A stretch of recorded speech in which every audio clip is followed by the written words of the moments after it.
Welcome back to the Deep Dive. Today we're diving into something that I bet a lot of you listening have experienced at some point, starting a new job. We've got some interesting source material that focuses on navigating this experience, especially when English is the main language used at work. Those first few days on the job can be exciting and a little nerve-wracking, wouldn't you say? Oh, absolutely. There are always so many new things to learn and new people to meet. It's definitely a transition. It is. So today we're going to break down some key takeaways from this material to help you, the listener, thrive in that new job.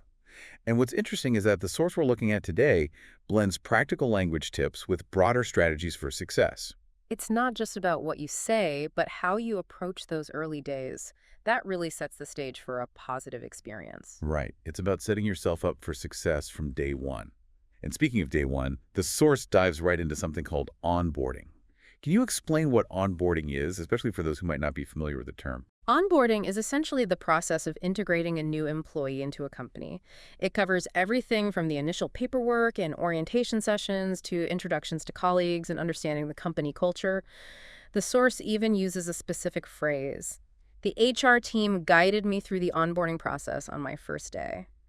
But effective onboarding is much more than just HR doing their thing. It really requires a collaborative effort. So it's like a bridge between stepping into a new company and actually feeling like you're part of the team. Exactly. And it's important for both the employee and the employer. Oh, I can see that. How so? Well, for the employee, a good onboarding experience reduces stress and uncertainty, allowing them to focus on learning and contributing sooner. And for the employer, it can lead to higher engagement, productivity, and even employees staying with the company longer. When someone feels welcomed and well prepared from the start, they're much more likely to thrive. That makes total sense. Now, the source also mentions self-introductions, something I'm sure you've done countless times. They highlight a specific phrase.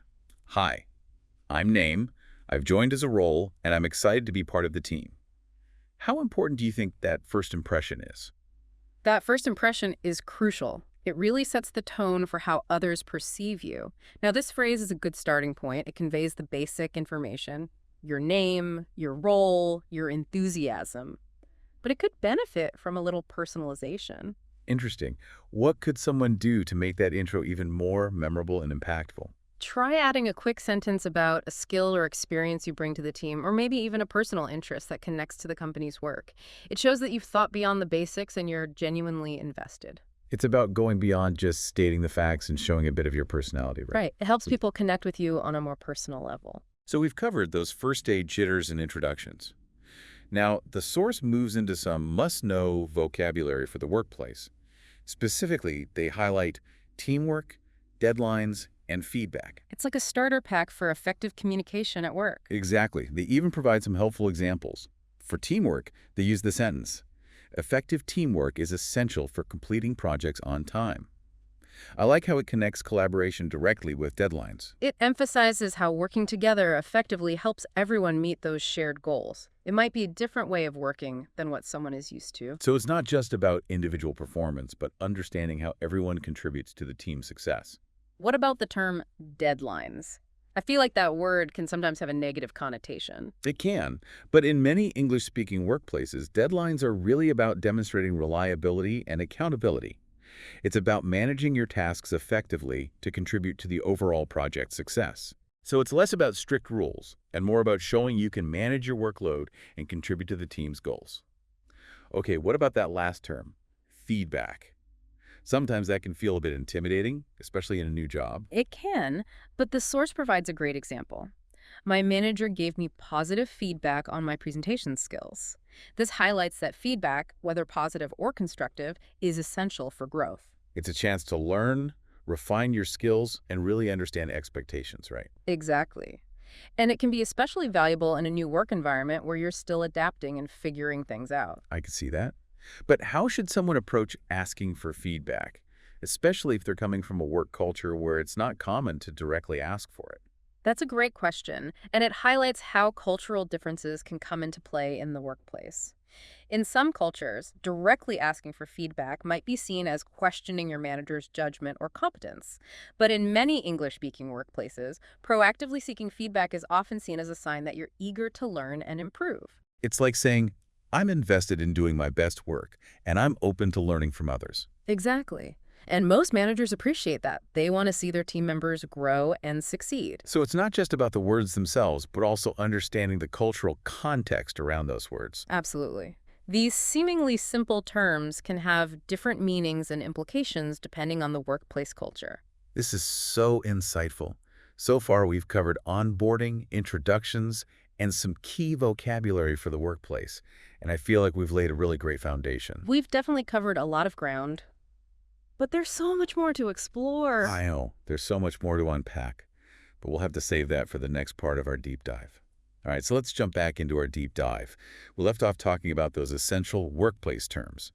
Now, the source shifts gears a bit and focuses on building relationships with colleagues. They really emphasize that connecting with people early on isn't just about being social. It's crucial for actually thriving in your new role. I couldn't agree more. It's easy to get caught up in the tasks and responsibilities of a new job. But building relationships can truly make or break your experience. In fact, I remember when I first started working after grad school. Oh, tell me more about that. What happened?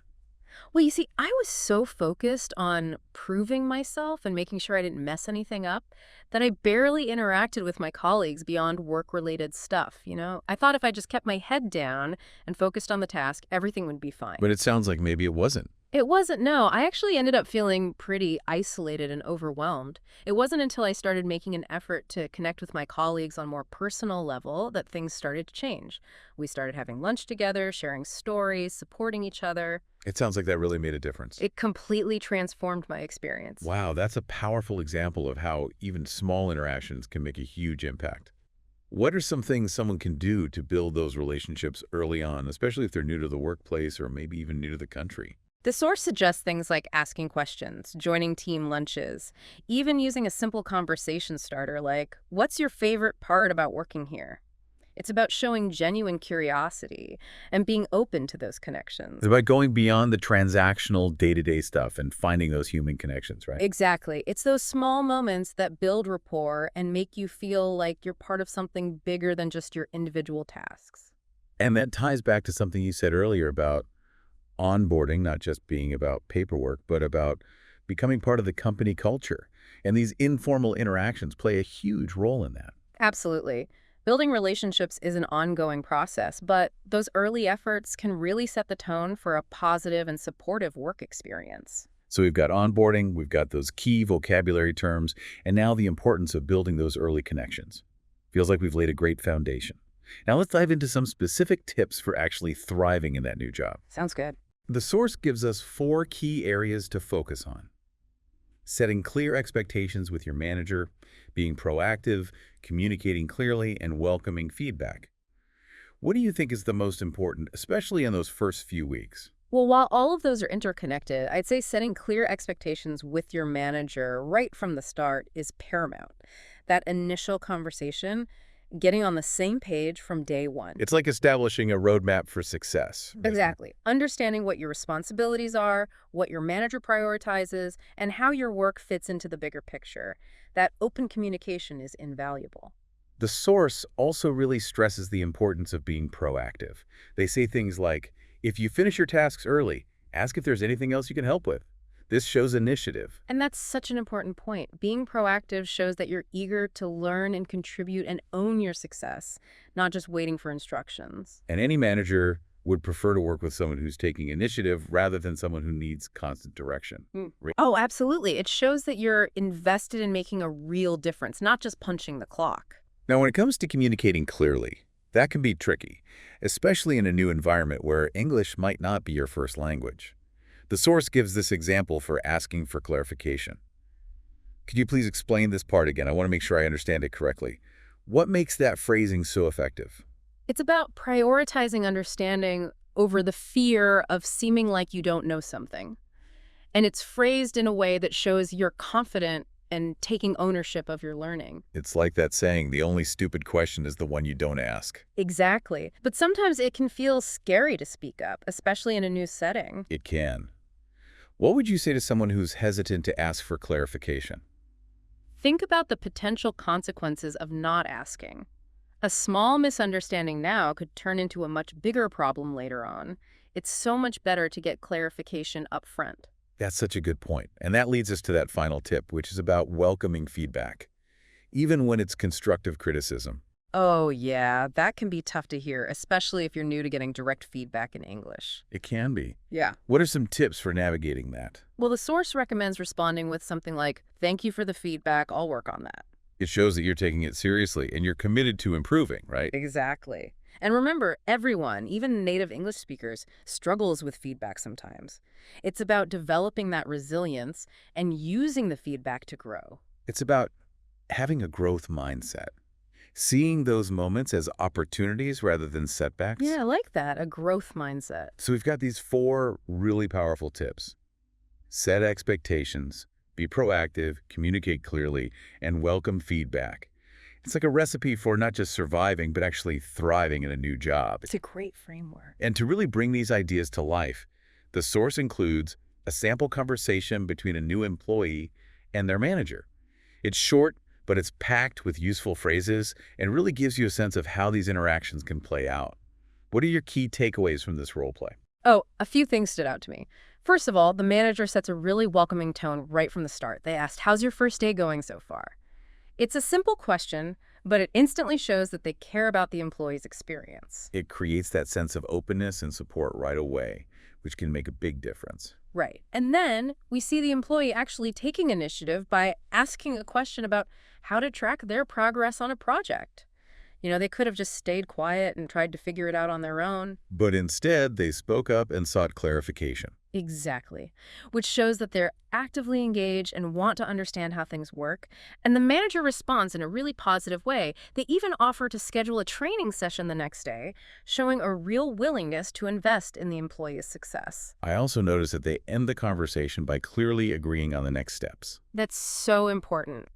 No ambiguity, just a shared understanding of what's happening next. It's like a mini masterclass in those communication skills we've been talking about. It really brings it all to life. Yeah, it does. It takes those abstract concepts and shows how they actually play out in a real workplace setting. Okay, so we've covered a lot of ground here. From those initial onboarding jitters to some specific strategies for not just surviving, but really thriving in that new job. It's been a great discussion. It has. And it's clear that succeeding in a new job isn't just about language skills. It's about mindset and communication and that proactive engagement. What resonates most with you from everything we've talked about today? For me, it's the emphasis on clear communication, building those early relationships, and really embracing a growth mindset.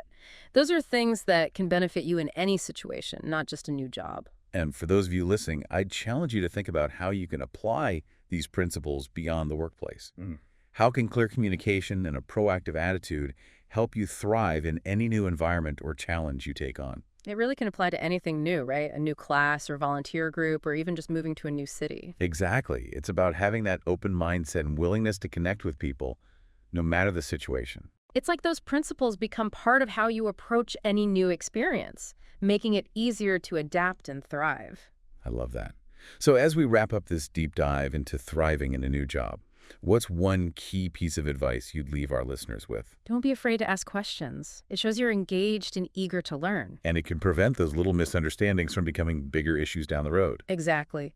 And don't forget to celebrate those small wins along the way. Starting a new job can be challenging, so it's important to acknowledge your progress and be kind to yourself. Such great advice. So as you embark on your next adventure, whatever it may be, remember what we've talked about today. Embrace the challenge, communicate clearly, build those connections, and never stop learning and growing. And remember, everyone starts somewhere.